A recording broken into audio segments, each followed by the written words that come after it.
মাথায় যদি উকুন হয় আপনি কি মাথা কেটে ফেলে দিবেন না উকুন পরিষ্কার করবেন? হ্যাঁ হ্যাঁ হ্যাঁ, নাকি মাথা কাটি ফেলবেন? সায়েন আপনি আমার মাথা কাটিয়েন না, খবরদার কিন্তু। আচ্ছা, উকুন হলে আমরা উকুন পরিষ্কার করব, মাথা তো কাটবো না। তো মাজারে হক্কানে আল্লাহর ওলির মাজারে যদি ভণ্ডামি হয়, গান বাজনা হয়, সিজদা হয়, আমরা ভণ্ডদেরকে তাড়িয়ে দেব, ভণ্ডদের বিরুদ্ধে কথা বলবো, মাজার তো ভেঙে ফেলতে পারি না। ঠিক কিনা কথা বলেন? আল্লাহর ওলিদের তো কোনো দোষ নাই, ওনারা তো কবরে, কিন্তু ওনারা হক ছিলেন। পরবর্তীতে মানুষ দুনিয়ার লোভে পড়ে ওনাদের মাজারকে কেন্দ্র করে ব্যবসা করছে, কিন্তু এই জন্য ওদের কারণে আল্লাহর ওলিকে কিছু বলা যাবে না। যেমন মাথায় উকুন হলে উকুন পরিষ্কার করতে হবে, মাথা কাটতে হবে না। ঠিক মাজারে যদি ভণ্ডামি হয়, ভণ্ডদেরকে প্রতিহত করতে হবে, মাজার ভাঙা যাবে। মাজার আমরা পূজা করি না, আমরা মাজার জিয়ারত করি। আমরা মাজারে যাই, কবর যেভাবে জিয়ারত করি, দোয়া দুরুদ পড়ি, মুনাজাত করি, ব্যাস। এখন তাজিমি সিজদা করা যাবে কি যাবে না সেটা হচ্ছে আসল কথা। প্রথম কথা হচ্ছে, যদি কোনো মানুষকে আহলে সুন্নাত ওয়াল জামাত, ওই যে জান্নাতি দলের কথা কেন বললাম, জান্নাতি দলের আকীদা হলো, আহলে সুন্নাত ওয়াল জামাতের আকীদা হলো, কোনো মানুষকে গায়রুল্লাহকে আল্লাহ মনে করে যদি সিজদা দেন, ইবাদতের নিয়তে যদি সিজদা দেন, আপনি মুশরিক হয়ে যাবেন। আর যদি তাকে সম্মান করার জন্য সিজদা দেন, কথা বুঝবেন, আপনি সিজদা দেওয়ার নিয়ত যদি থাকে যে আমি তাকে ইবাদতের নিয়তে আল্লাহ মনে করে সিজদা দিলাম, তাহলে শিরক হয়ে যাবে, আপনি কি হয়ে যাবেন? মুশরিক হয়ে যাবে। আর যদি সম্মান করার জন্য সিজদা দেয়, বলে যে না আমি ইবাদতের জন্য দিচ্ছি না, সম্মান করে দিচ্ছি, যদি সম্মান করে সিজদা দেয়, আহলে সুন্নাত ওয়াল জামাতের আকীদা মতে আল্লাহ ছাড়া কাউকে তাজিমি সিজদা হোক আর ইবাদতের জন্য হোক, কোনো সিজদাই করা যাবে না। তাজিমি সিজদা যদি করেন, ইবাদতের নিয়তে করলে মুশরিক হয়ে যাবেন, শিরক হবে। আর ইবাদত ছাড়া সম্মানের জন্য যদি করেন, তাহলে কুফর হয়ে যাবে। এই জন্য ইবাদত হোক আর সম্মান হোক, কোনো সিজদাই আল্লাহ ছাড়া কাউকে করা যাবে না। এটা আমার কথা নয়, সেটা হচ্ছে রাসূল করিম আলাইহিস সালামের দলের কথা। কেন বললাম এখন শুনেন। একদিন কয়েকজন সাহাবী এসে বললেন, ইয়া রাসূলুল্লাহ, ওই যে কাফেরেরা তারা তাদের নেতাদেরকে তো সিজদা দেয় দেখলাম সম্মান করে। মনে করেন আবু জাহেল তো কাফেরের নেতা, তার চেলাপেলারা তাকে সিজদা দেয় সম্মান করে। ইয়া রাসূলুল্লাহ, কাফেরেরা তো তাদের নেতাকে সম্মান করে সিজদা দেয়, আমরাও তো আপনার উম্মত, আমরাও তো মন চায় আপনাকে সিজদা দিতে, আপনি যদি অনুমতি দেন আমরাও আপনাকে সম্মানের জন্য সিজদা দিব। আমার রাসূলের কাছে প্রশ্ন করলো।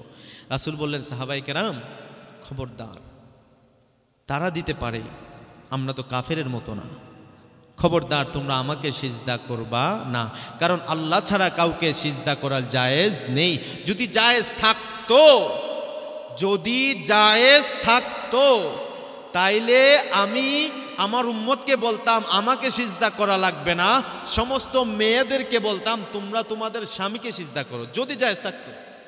জায়েজ নাই, এই জন্য আমি এই কথাও বললাম না। রাসূল বলছেন, তার মানে যদি সিজদা পাওয়ার হকদার পীর সাহেব নয়, ইভেন রাসূলও নিজে বলেন না আমাকে সিজদা না, যদি সিজদা জায়েজই থাকতো তাহলে আমার সিজদা দেওয়ার আগে বলতাম মহিলাদেরকে তোমরা তোমাদের জামাইকে সিজদা দাও, কারণ জামাইয়ের মর্যাদা এত বেশি।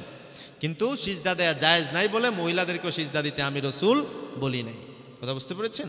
তা রাসূল করিম সাল্লাল্লাহু আলাইহি ওয়াসাল্লাম বলেছেন আমাকেও সিজদা লাগবে না, কারণ আল্লাহ ছাড়া কাউকে সিজদা করা জায়েজ, সম্মানের জন্য জায়েজ নেই, ইবাদতের নিয়তে তো জায়েজ নেই। সম্মানের জন্য আল্লাহ ছাড়া কাউকে সিজদা করা জায়েজ নেই। সম্মানের জন্য সিজদা করলে কুফর হবে, আর ইবাদতের জন্য সিজদা করলে শিরিক হয়ে যাবে। এ নিয়ে বিশাল আলোচনা, এত দলিল ফলিলের সময় নেই। যেহেতু প্রশ্ন করেছেন আমি ওপেন উত্তর দিয়ে গেলাম। যেখানে রাসূল সাহাবীদের থেকে সিজদা নেন নাই, সেখানে পীরকে সিজদা করার তো প্রশ্নই ওঠে না। আর সিজদা যদি করতেই হয়, যেখানে রাসূল সাহাবীদেরকে বলেন আমাকে সিজদা করিও না, রাসূল সিজদা নেন নাই, সেখানে পীর কেন সিজদা নিবে? পীর কি রাসূল থেকে বড় হয়ে গেল? হক্কানি আলেম পীরের হাতে বায়াত গ্রহণ করবেন, উনি আপনাকে জান্নাতে যাওয়ার রাস্তা দেখিয়ে দিবেন। ওই যে পীর অর্থ কি? পথ প্রদর্শক, রাস্তা দেখানেওয়ালা। মুর্শিদ মানে রাস্তা দেখানেওয়ালা। উনি আপনাকে জান্নাতে যাওয়ার কি দেখাই দিবেন? রাস্তা দেখিয়ে দিবেন। যে এই আমলগুলো করলে জান্নাতে যাবে, ওই আমলগুলো করলে জাহান্নামে যাবে, তুমি এই আমলগুলো করো। এই জন্য হক্কানি পীর ধরবেন, ধরা উত্তম, কিন্তু পীরের নামে তো ভণ্ডামিও চলে না। পীরের নামে সিজদা নিচ্ছে, অনেক ভণ্ডামি চলে, মাজারের নামেও ভণ্ডামি চলে, এগুলো অনেক। আচ্ছা আপনি বলেন, আমার মাথায় যদি উকুন, চিনেন আপনারা উকুন? মাথায় যে পোকা থাকে আপনারা কি বলেন? উকুন বলেন।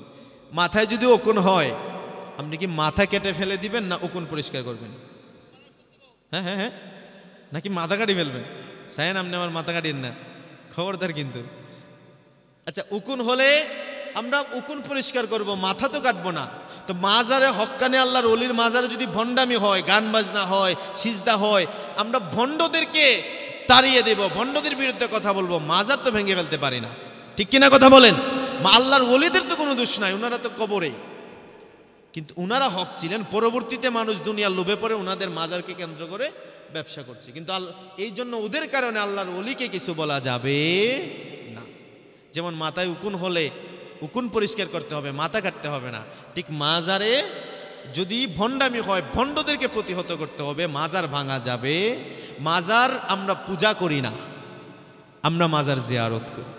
আমরা মাজারে যাই, কবর যেভাবে জিয়ারত করি, দোয়া দুরুদ পড়ি, মুনাজাত করি, ব্যাস। আশা করি উত্তরটা পেয়েছেন। আল্লাহ তাআলা আমাদেরকে পরিপূর্ণভাবে যেন হক্কানি সব কিছু বুঝে আমল করে কবরে যাওয়ার তৌফিক দান করেন। সবাই পড়ি আমিন।